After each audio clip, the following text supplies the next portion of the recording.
In today's experiment, we are going to learn about how to manufacture hard-boiled candies. Hard-boiled candies basically are concentrated form of sugar. So, basically what you do is you heat sugar to a high temperature and you supercool it. So, during the process of supercooling, what happens is it turns to the fourth state, which is a glassy state. So, basically your candies are supersaturated solutions of sucrose, which is sugar. Now, basically apart from sugar, to improve upon the taste, it contains normally say around 1% of acid, around 0.05 to 0.1% of flavors and almost 0.01% of color. So, basically this is the composition, and the importance is that to minimize the graining. Normally what happens, you would have observed that when you keep your hard boiled candies for a longer period of time, right, it sticks to the wrapper. This is because of the sucrose getting crystallized, okay. And again that is because of the higher humid conditions that is normally observed in most parts of India, right. So, to avoid it, now we have talked about sucrose.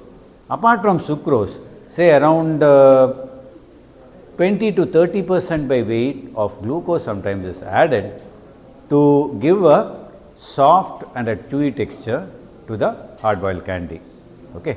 So, basically when you consider hard boiled candies, it is just sucrose and with acidulant added around 1% of the weight of sucrose taken and 0.05% to 0.1% of color and flavor. The temperature here, what basically we do is we heat the mass of sugar to a temperature of around 110 to 115 degrees centigrade. Now, here we do not use a Brix meter, we use a thermometer, a higher temperature thermometer or a candy thermometer to note the temperature reached.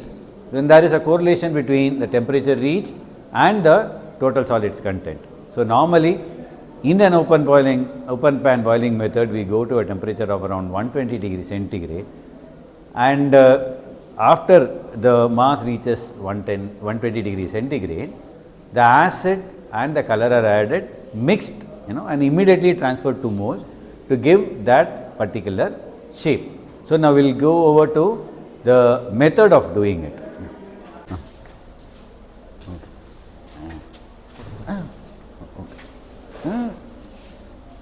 So, known weight of sugar is added to a hard bottom vessel, a vessel with a very hard bottom or a solid bottom, and to this then you add your water.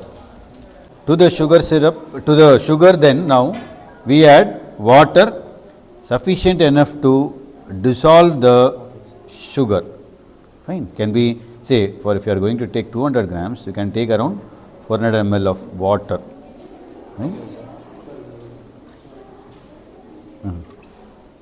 Okay, continue making it as a syrup and ensure that a constant stirring, so that there is no burning of the bottom, right?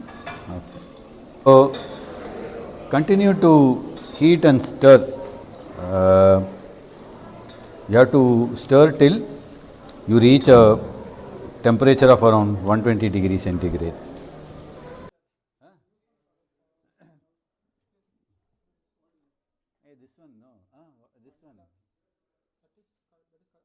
Whatever, however it is. One note the temperature, na? Okay. Okay.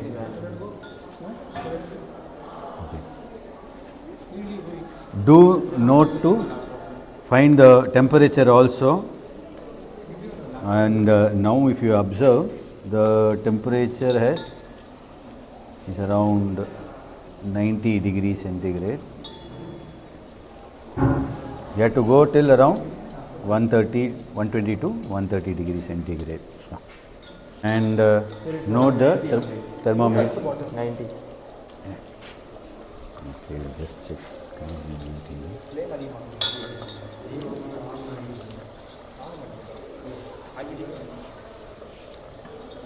reaching to 100 now.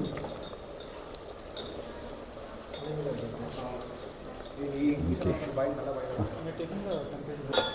It is reaching 110 now, right?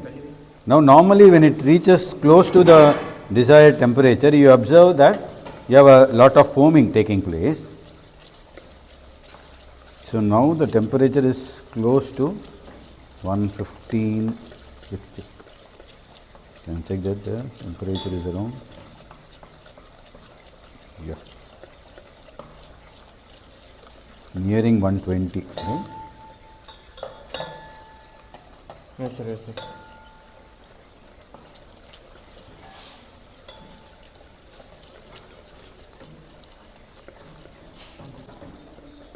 Just the flame.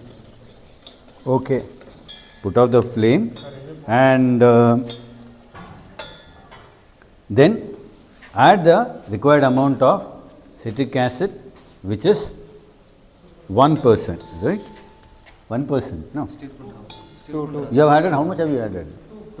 2 grams you have taken, no? 2 grams in 200. So you add the required amount of citric acid to give the tang and the required color and flavor, okay, a known quantity, a sufficient amount of quantity, and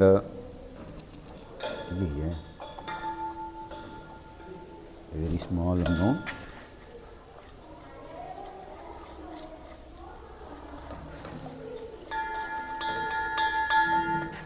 Just check.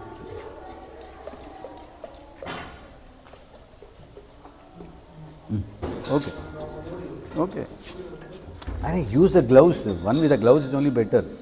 Just pour it like this. Okay. So after the cooling, you pour it to, either you can work it and pass through a roller, or it is poured into molds.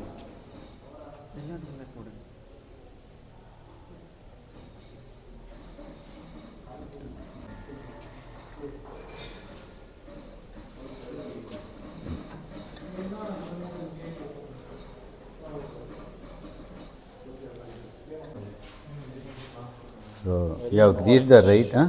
Very orange. Oh, so you can see the final product. So this is after cooling for at least 1 hour, you get it. So it all depends on the mold. We are here. We have used we had seen earlier, right? We had used a mold with a greater capacity, and this is the smaller capacity, and you observe it's clear, right? So this shows that the crystallization has been proper. Of course, for further storage, you need to use water packaging with a lower WTR.